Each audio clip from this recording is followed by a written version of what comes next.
And the hypocrites would walk away from Islam in two ways, and this is important. One is obviously leaving Islam altogether, ridda. Outright, you become Muslim and everybody knows you're no longer Muslim. You become a kafir again. But there's another form of turning away from deen.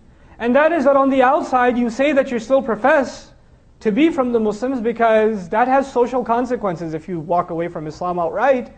And that has social consequences, but for all practical purposes, and on the inside, there's nothing left. There's really nothing left.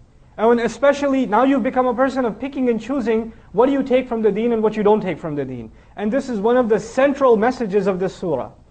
That you're not in a position to negotiate what it is from this deen that you accept and what it is from this deen that you don't accept. Or that you don't find comfortable, so you're not going to necessarily take it. This is one of the central ideas communicated in this deen. Just recently, actually yesterday over the internet, I was talking to a youth group in DC. And, a question came up in the discussion. There was this, young sister who asked the question, I love everything about Islam except hijab. And it seems like hijab is there to protect men from looking at us. So, I don't really see the point in it. And instead of arguing of the social benefits of hijab or what hijab does to honor women and all of that stuff, that's actually already going in the wrong direction, that conversation. We need to take a step back and ask a more fundamental question. Let's take a step back and let's ask Ibrahim alayhi salam. Ibrahim alayhi salam loves Islam too. But then Allah makes a tiny little request. How about you go in the middle of the desert and leave your family there? Right? He's not one that's going to say, I love everything about Islam, but this whole leaving my family in the middle to die thing, I don't know. I'm not that comfortable with that. And after he's done with that, you know what? Why don't you jump into a fire?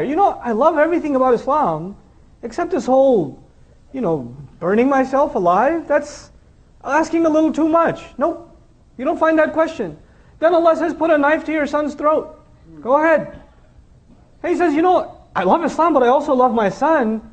I don't know, can you give me a logical explanation for why I should do this? Can you tell me the social benefits or some of the other reasons, other benefits that why I should be obeying you? إِذْ قَالَ لَهُ رَبُّهُ أَسْلِمْ قَالَ أَسْلَمْتُ لِرَبِّ الْعَالَمِينَ. There's a reason Allah taught us that lesson in Surah Al-Baqarah.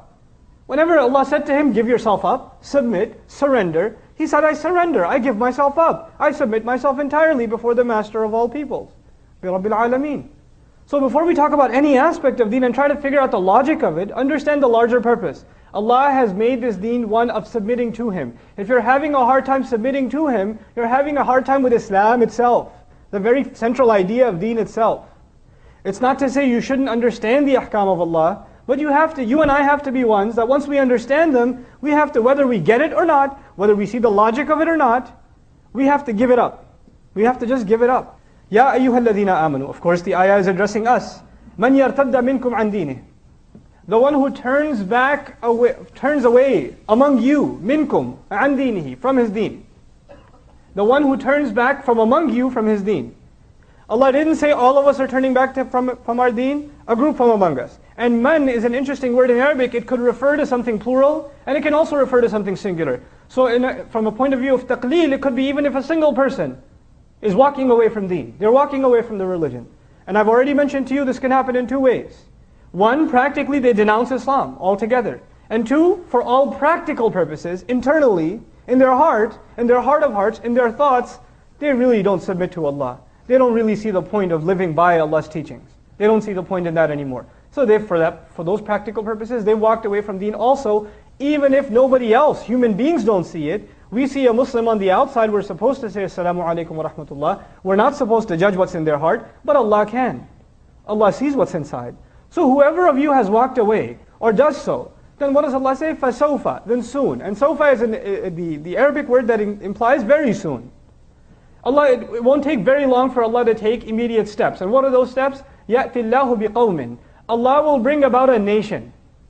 Allah will bring forward a nation. It's very interesting.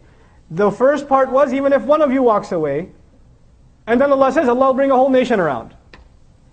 In other words, you start thinking you're special? You think Allah needs you? You think you're a contributor to Islam that nobody else can be? That you are irreplaceable? Allah Azza wa Jalla essentially says, what to speak of you, I'll bring a nation instead of you. You're not an asset. Don't think of yourself as that high.